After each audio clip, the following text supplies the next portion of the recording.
Hey guys, Buildzoid here, and today we're going to be taking a look at this R9 380 again, because I tried overclocking it. I was pretty disappointed with how that went, and so then I ended up adding a bunch of capacitors to it, which, that's things I do.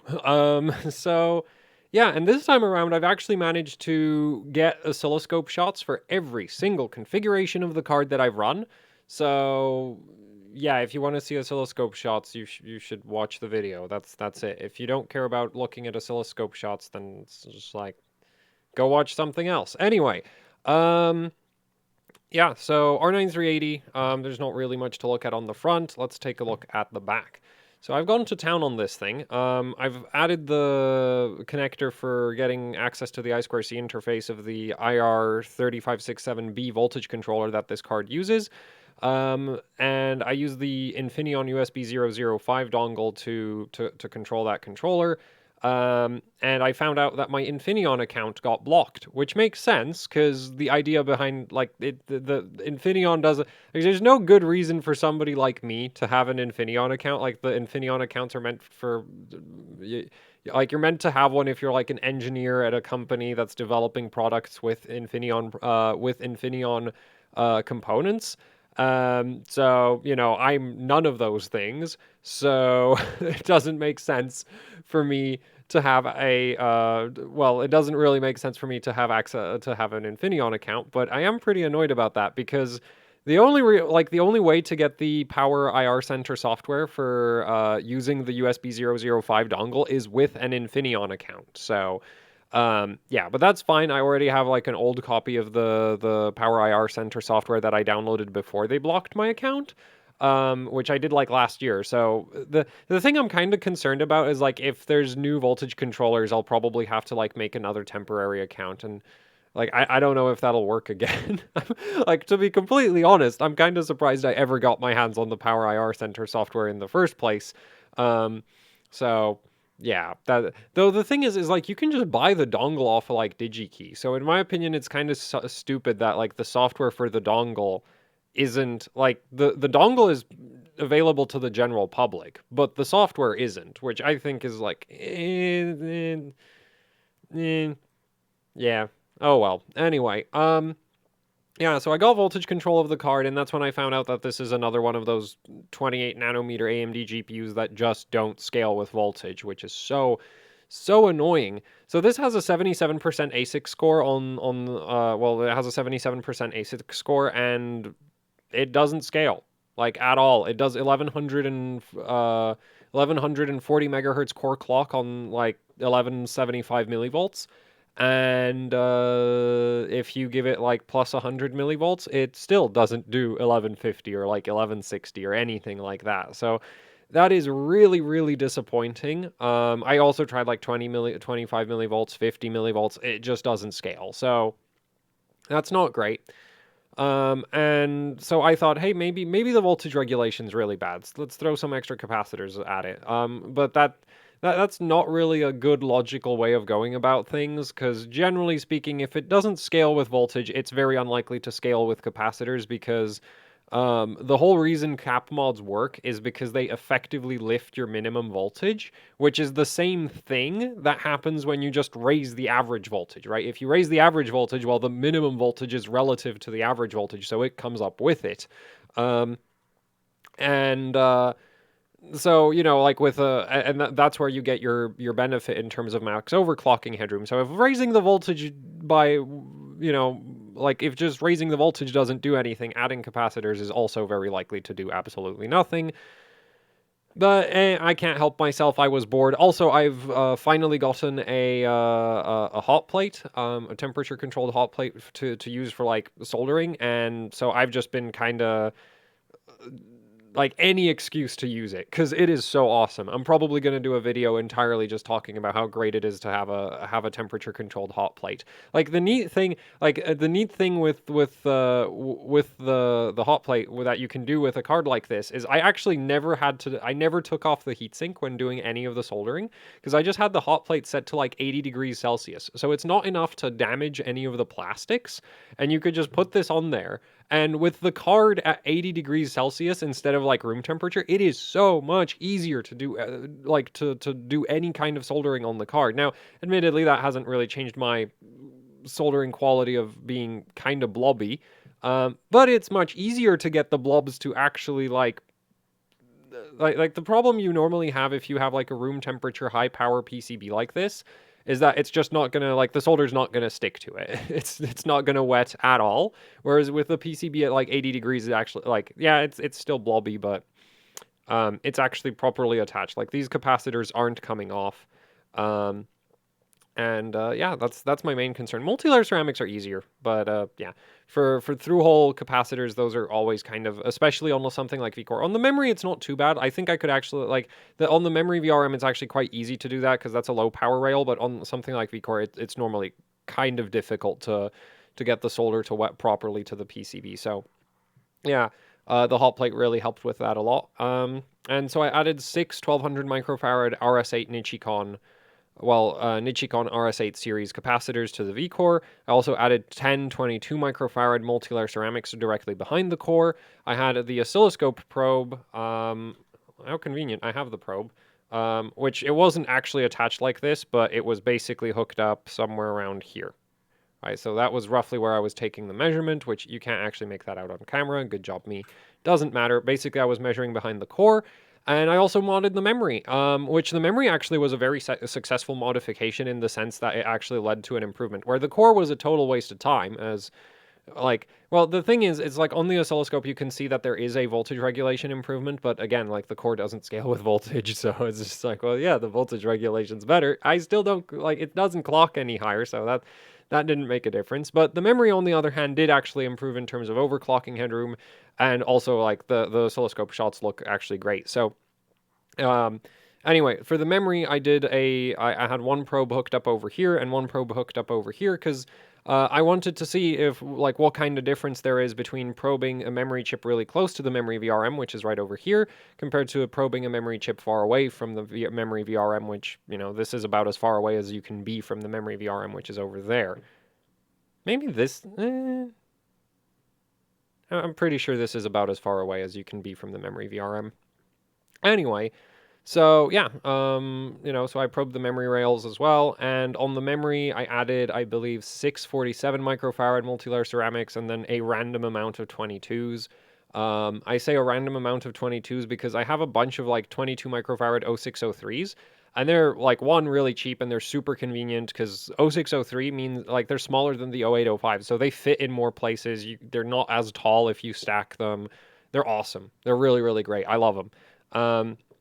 And so I just have like, I think like 200 of them or something. Like I have a lot of them because they're also cheaper than the 47s, which like they're less than half the price of the 47s, right? Which is I'm kind of annoyed about that because I'd really like to have a way to quickly add a lot of capacitance.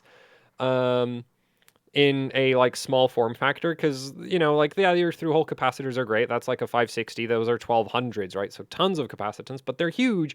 And if you attach a through hole capacitor to a multi-layer ceramic, the long legs on the through hole capacitor puts so much leverage on the pads of the multi-layer ceramic that if you like grab the card wrong or put it down on a desk wrong or do like basically, if you mishandle the card a bit, you're very likely to break the multi-layer ceramic capacitor that you attached your through-hole capacitor to. So I don't like attaching through-hole capacitors to multi-layer ceramics because they're very fragile, and that's not good. So yeah, anyway, so that's kind of what I've done to the card, right? Just thrown a bunch of capacitors at it, and let's go take a look at the oscilloscope measurements. So here we have the stock configuration of the Vcore VRM. Just going to put the mic on the stand. So yeah, this is the stock Vcore VRM configuration, and this is honestly not bad. Like for a stock card, this is pretty good. Like a bad, like the worst GPU I ever measured was hitting like, so this is hitting, this is hitting like 160 millivolts peak to peak on average with a maximum peak to peak of 220. The worst card I've ever measured was averaging like 300 millivolts or more than that even. Like really, really, really bad. And then your maximum peak to peak was like almost 400 millivolts or something stupid like that. So this is actually really good. Like this is really not bad, and I'm honestly kind of surprised by that because it's an ITX card, right? Like it's meant to be a compact, small form factor GPU, and basically anything small form factor is heavily design compromised in one way or another. So I was thinking, and to be fair, like the Vcore VRM on this card isn't exactly the most powerful Vcore VRM. At the same time, most R9 380s are kind of anemic in the Vcore power delivery department anyway, so that's not really like the thing is that I think is more actually like a cost saving thing with most cards, not a space saving thing, because a lot of them are like pretty long and you just don't have much VRM on them. Um, like you get full size cards with like barely any VRM on them, so the PCB's really empty. But yeah, this card's short. The VRM's not really like that powerful, but I'm surprised that they didn't end up sacrificing a bunch of capacitors because this is actually a really like that's a really great result for a stock card in my experience because like I expect reference cards to be somewhere in like the 200 to like 250 millivolt peak to peak range on average, and this is at 160. So that's really not bad. That's actually like that's quite good. Could also consider the fact that I think the best card I've ever measured was like is my really heavily modified GTX 770 Lightning, and that hits like 130 millivolts peak to peak. Okay, so this is really not bad. This is impressive. So right off the bat, this is a well regulated V-core, so that's nice. Um, and then in terms of the actual, so like undershoot is, you know, okay, I guess. Like that's 70 millivolts of undershoot on average relative to the RMS voltage. And the minimum undershoot, like worst case scenario undershoot is 1.02 volts, so like 90 millivolts, which like still isn't that bad by GPU standards. And then for the overshoot, we don't really have that much either, right? Like you're looking at like you might initially think that's like 90 millivolts of overshoot, but I don't do it that way because the thing is the card is set to run like right now the settings that it's running 3D Mark Firestrike, it's running 1100 core with 1.175 volts set voltage. So the reason why we're getting that low average voltage reading, that's because there's VDroop, of course, there's load line on the VRM. And so the way you normally count overshoot is you count it over the set voltage. So this is actually like 25 or like 20, 30 millivolts of overshoot on average, and then worst case scenario of like 80 millivolts of overshoot. So yeah, that's really not bad, and it's actually it's an interesting difference between like GPUs and CPUs. CPUs on stock load line settings will have like zero overshoot. Like the over well depend. It's not entirely true. You can technically get motherboards that are bad enough that you'll actually have measurable overshoot, but normally a CPU, like if you have a good motherboard, no overshoot, absolutely no overshoot. Like there's the load line on CPUs is so steep that when you have a load release transient, the voltage like it doesn't jump up enough to hit the like to exceed the set voltage level. So yeah, whereas GPUs actually run relatively shallow load lines, which is why you actually get kind of high, well, you get some overshoot and you do get some somewhat significant amounts of undershoot, which is just an interesting difference in the design of GPUs and CPUs, in my opinion. Anyway, yeah, so this is the stock configuration, really not that bad. And this is what it looked like after I added the six 1200 microfarad capacitors directly to the output of the Vcore VRM. So average peak to peak is down by 150, like is down by 10 millivolts, which who cares? Like that's basically not an improvement. Max peak to peak like is down by 30 millivolts. So that's kind of well, like the thing is, I think most of that is not really, right? Like the max overshoot is down. Worst case scenario minimum is up a bit. So yeah, there's some improvement, but this is not very significant. If you did like if the card actually scaled with voltage, then I'd expect this to translate into like maybe 5-10 megahertz more core clock. Except the card doesn't scale at all, so this did absolutely nothing. Then I also added the 22 microfarad multi-layer ceramics directly behind the GPU core. Further improvements. Right now we're down to average peak to peak of 140 millivolts. Worst case scenario minimum voltage is up again. Maximum overshoot is down. Yay, progress. Not really. Like it still doesn't clock any better. So, yeah, I mean, you know, yeah, we've got what, like a 20 millivolt improvement on average peak to peak, so that's something, I guess, but in the grand scheme of actually making the card clock better, this was a total waste of time and effort. The memory VRM, on the other hand, is a completely different story, because this is the stock memory VRM, and this is at 5 microseconds timescale. So what I find really cool, well, the reason this picture is at 5 microseconds, because all the other stuff was at 10 milliseconds per division. And actually, on that note, neat little thing you can do is you can actually count the FPS. Well, you can get the average FPS from this right here, because this might look like random noise, but it's actually not, because it repeats very regularly. Like, you have this point over here, and this program really isn't meant for this, right? Like, you have that point, and then you have it again here, and again here, and again.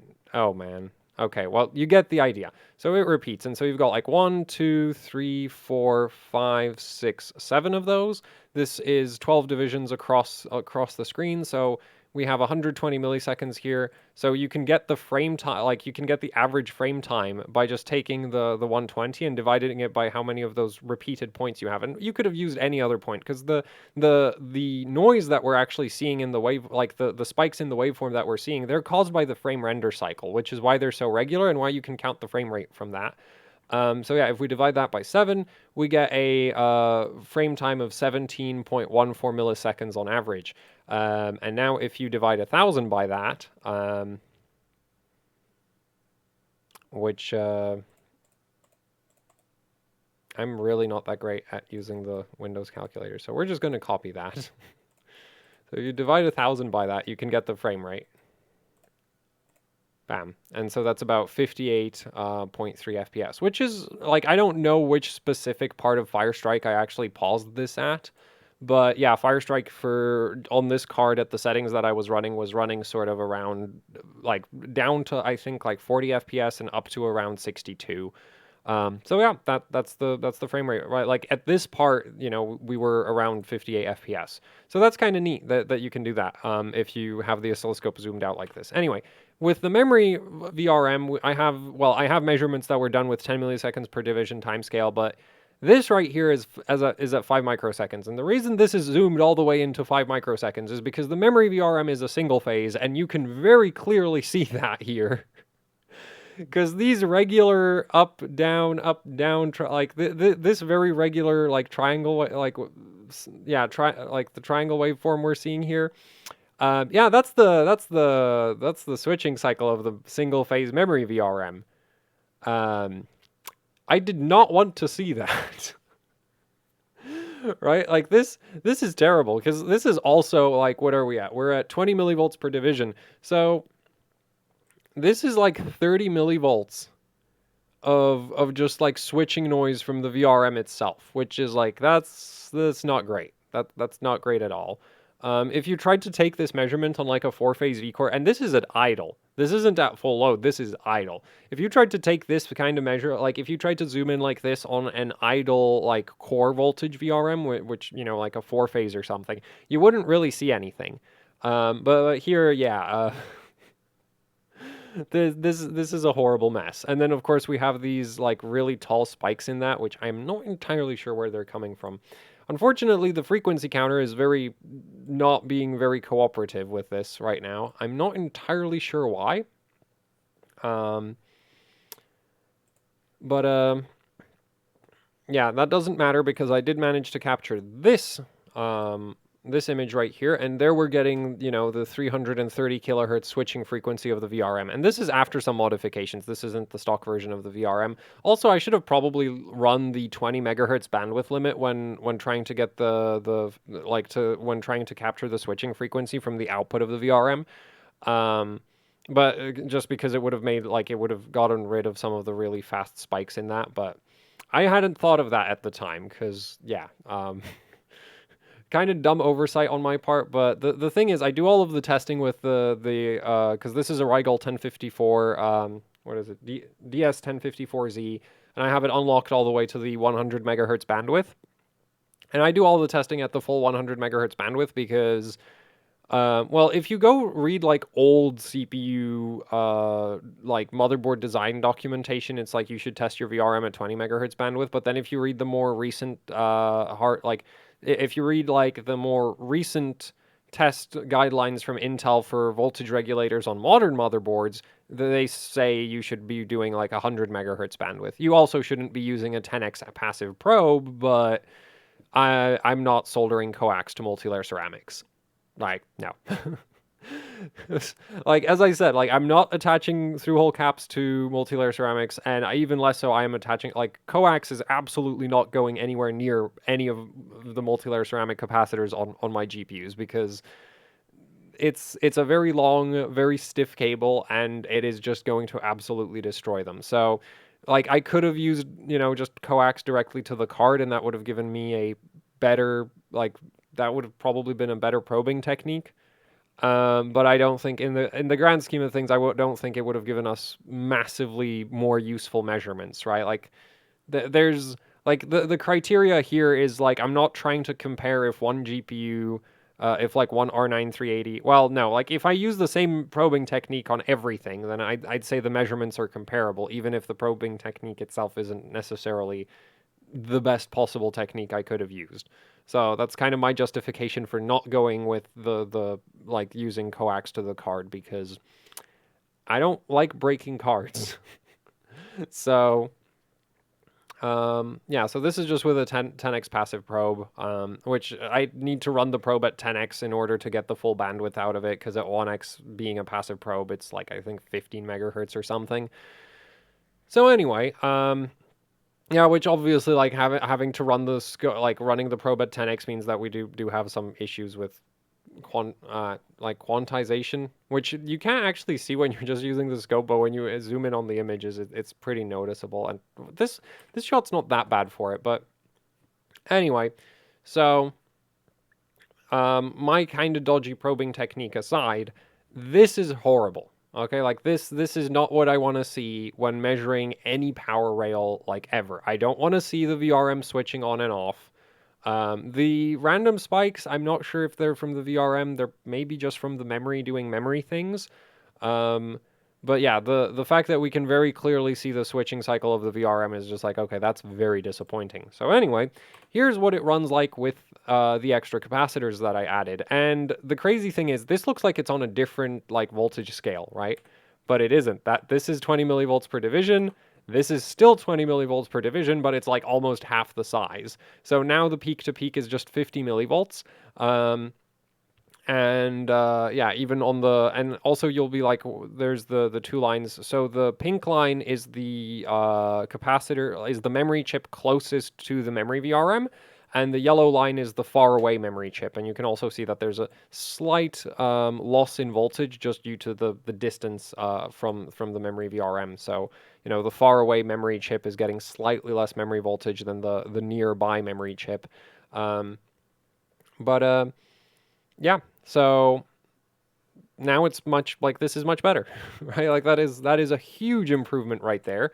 And that's on the 5 microsecond time scale. Also, what I find really interesting is that like this had a really like sort of smooth, well, like this is a relatively consistent triangle, whereas what I ended up with after the cap mods has like this weird initial spike, and then it sort of levels off, and then like the falling slope of the triangle is like slow, like mellowed out is one like I'm great with words. Okay, just deal with it.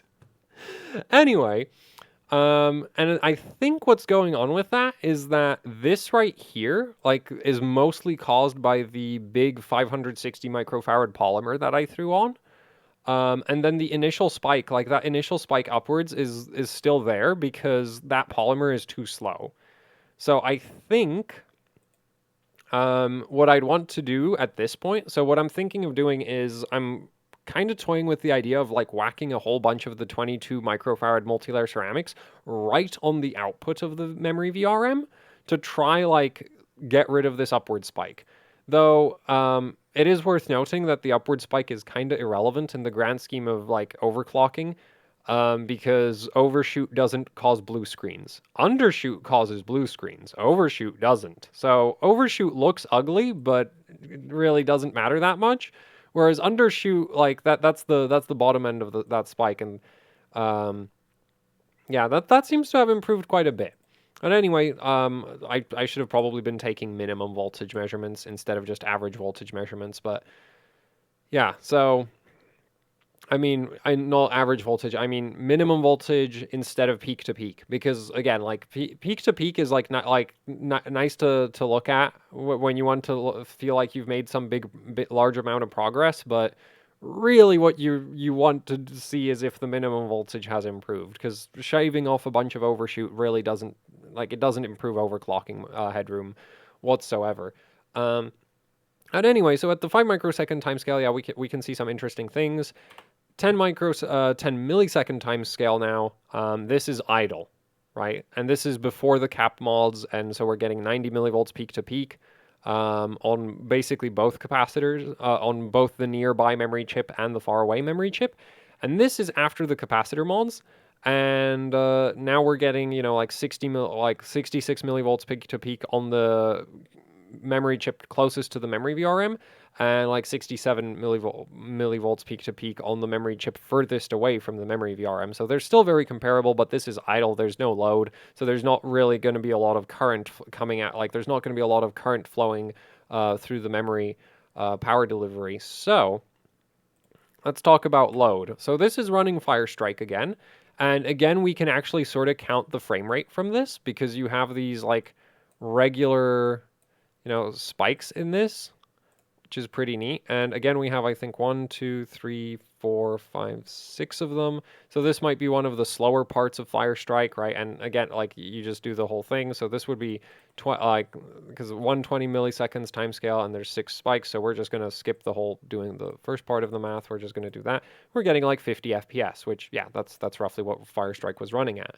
So, which I find kind of surprising, that you can actually sort of count the frame rate from the memory rail, because I don't find, like, for Vcore it makes perfect sense to me, but when I measured like DDR4 memory, the only thing you could ever really see was like the refresh cycle of the memory chips. You couldn't really see anything else. Actually, no, you could see like the switching cycle of the VRM, you could see the refresh cycle of the memory chips, but going from like idle to full load on DDR4, like, it does increase the power draw of the memory sticks, but it doesn't really register in terms of the voltage regulation in my experience. So I'm really surprised that with like GDDR5 on an R9 380, we can actually like see the FPS affect the voltage. Like, we can see the frame render cycle from the memory voltage, which is kind of neat. Anyway, so now we're getting some more interesting differences. So what I find really interesting is that the faraway memory chip is actually getting less peak to peak than the nearby memory chip. Right? And my theory is that the switching noise from the memory VRM is attenuated by the time it gets to the faraway memory chip, more so than with the nearby memory chip, right? Because there's like a bunch of multi-layer ceramic capacitors scattered around the memory power plane. So the further away you go from the memory VRM, the less of the memory VRM switching noise is going to be, like, you're going to be measuring less of the memory VRM switching noise because there's more capacitors between you and the memory VRM. So that's my theory on why, like, the faraway memory chip is actually getting better voltage regulation than the nearby memory chip, which is really disappointing. Right, so yeah, I'm pretty disappointed with the memory VRM, and this is the stock configuration. So awful 170 millivolts peak to peak, right, and 160 millivolts peak to peak. Here's what it looks like with the extra capacitors. Massive improvement, right, and like, this actually significantly improved the overclocking headroom of the memory. Previously, I was basically stuck below 1600 megahertz on the memory. After the cap mods, the card runs over 1650 on the memory. And based on that, I'm also very strongly considering actually just straight up volt modding the memory VRM to see if maybe like 1.55 volts or like a slight bump to the memory voltage won't lead to better memory overclocking. And also, I just want to throw more capacitors at it, because the first round of capacitors evidently made quite a difference. So, if I could run like 1700, that would be really cool. Still doesn't fix the fact that the core is stuck at 1140, but I think the only way I'm getting the core on that card to clock any higher is if I throw more cooling at it, because yeah, it doesn't scale with, like, the thing is, cards that don't scale with voltage, if you cool them down, they start scaling with voltage eventually. So I'm thinking, like, maybe if I cool it down to like with the air cooler, it runs at like 60 degrees. So maybe with water cooling, if I could run it at like 30, or like 35 or something, then it might scale to like 20 millivolts, maybe 30 millivolts, something like that. And then if you cooled it all the way down to, like, say, minus 50 degrees Celsius with like dry ice or something, it might even scale to plus 100. At which point it's not a complete disaster. Like, it's still bad, really. Like, there's cards, like some of the, like, one of the best the best cards I've run on like dry ice or something, they would scale to like plus 200 or plus 300, like absolutely stupid amounts of voltage. But I'm not really interested in buying a whole bunch of R9 380s just to find one that has a good that has good silicon. Because there are, like, working R9 380s are relatively expensive, right? Like, the only reason I have this card is because I bought it dead for, like, in a 4 parts condition and fixed it. And so it's just like, well, we're just going to keep pushing this thing until it stops working. Um, and so yeah, basically at this point, the only way this is going faster, like the memory, significant improvement from the cap mods, might see some improvement from extra memory voltage, as well as more capacitors. But the core is basically a lost cause as far as I'm concerned. Like, the only way it's going faster is if it gets colder. Um, so yeah. Anyway, I think that's the last image. Yeah, that's the last image. I mean, here's the image where I managed to get the scope to actually catch the switching frequency of the VRM. But yeah, anyway, that's that's that. That's the cap modding of the R9 380 that I repaired. So yeah, that's it for the video. So thanks for watching. Like, share, subscribe, leave any comments, questions, suggestions down in the comment section below. If you'd like to support what I do here with actually hardcore overclocking, I have a Patreon. There's also the AHOC Teespring store where you can pick up shirts, stickers, posters, the usual YouTuber merch. Both Patreon and Teespring help out immensely with running the channel because, like, yeah, how do you think I afford cards like this and then all of the capacitors for them? So if you check out the links, that would be much appreciated. And like, check out the links to those down in the description. That would be much appreciated. And yeah, that's it for the video. Thanks for watching, and goodbye.